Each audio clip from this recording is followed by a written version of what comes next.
there are some conceptions about what is Class A. And there's like 3 pointers to Class A. The first pointer is that you have no switching. The second pointer is that there's always more current running in the output stage than what is taken by the speakers. So you have always excess or extra current in the output stage. That's a pointer to Class A. And then we have the last one, which is really an old notion that you have constant power draw when you have Class A. And that type of Class A is the type of Class A you see in single-ended tube amps. You see that also in the old Pass Alp 3s, as an example, are single-ended Class A. And those are very, very inefficient, meaning that if you want to have 25 watts of those, you need to pull out 200 watts. So they are like 1/8 efficient. So you burn a lot of power. But the worst part of these amps is not they burn a lot of power, it's also they are current restricted, because they have not the ability to deliver more current than what is already running in the output stage. It's just a matter of whether they divert these 2 or 3 or 5 amps, whether they go to the speaker or they go directly through the amp as heat. So single-ended Class A's are severely current limited, to my idea.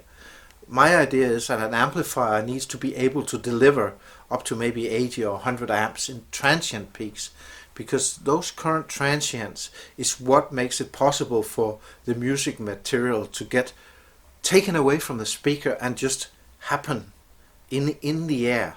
If you don't have instant capable current, or a lot of it, then your speakers will not be driven in the way they're intended to.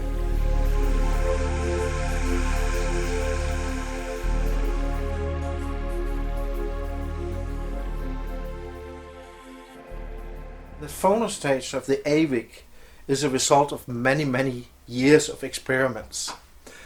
And when we did this, we decided that noise is really, really the key. And the traditionalists, and you see this in maybe 95% of all phono stages out there, are using JFETs as an input.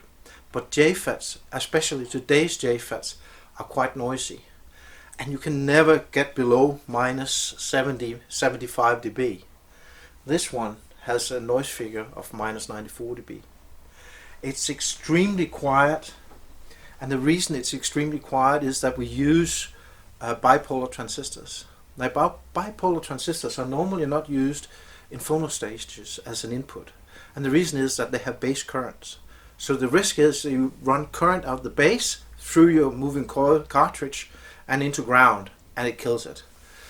But what we have done is that we allow a certain voltage on the input stage, but we run it balanced, so we have the same voltage, so the voltage differential is 0, and we servo that, so it's absolutely 0, so no current is running, but we have the benefit of using the much lower noise bipolar transistors. And we use a special kind of transistor, they're BIS transistors, that has essentially the same noise as a 1.2 ohm resistor will have. The RBB figure of that bipolar transistor is that low. And because of that, we can make an extremely quiet phono stage which run in a virtual balanced mode. It's a balanced input, floating balanced. There's no reference, so you only have the differential on each end of the coils of the moving coil cartridge setting the signal. No noise, no hiss. And you can really hear it or not hear it, because sometimes you're really in doubt whether the needle is in the groove or not, because there's not this blowing around. Yeah, I don't hear that in my system. It's really, really quiet. And I think making a phono stage is actually the acid test for any company. If you can make a really, really good phono stage, you know a lot about electronics. It's a very, very good way of presenting yourself to the world, is making super low noise things.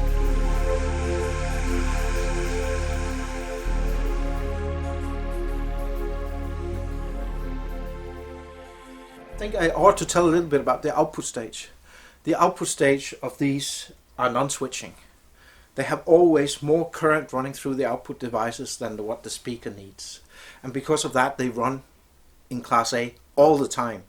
They never switch, but they don't run very hot.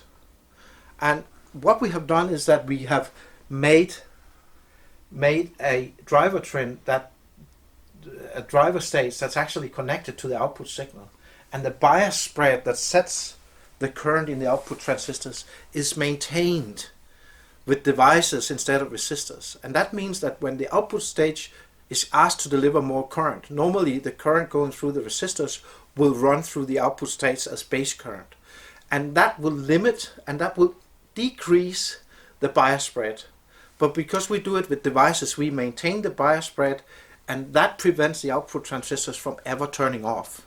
You could pull in 2 ohms the full voltage swing and still have no output transistor switching. Mm-hmm. And I think that the output transistor switching is what has caused over many years solid state to be having, you say it's a solid state, so it has solid state sound. No, it has switching sound, because you have to drain out all the charge and you have to fill it up again, and your input state has to work with that, and that is like noise. It's exactly the same as a transient current spike inside the amp is like a transient current spike coming from the net or coming back from as RF from the speakers. Mm-hmm. When the amp has to deal with something other than audio, it cannot produce audio.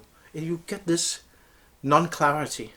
But once you can keep the output state from switching, at least you don't get generate this switching noise inside your amp. Yeah, I believe that we call that notch distortion. Yeah, it is a Yep. notch. Yep. And you can feel that. The amplifier gets 2-dimensional, it gets hard, but once you can take that away from the amp, even at full transient power, you can maintain that calmness and clarity and that depth of things. It doesn't get flat and congested. It has an open, spacious way of playing. And I think that's the key, this keeping the output stage on all the time. Excess current, more current, running class A. Well, we'll find out in another clip coming forward how it sounds.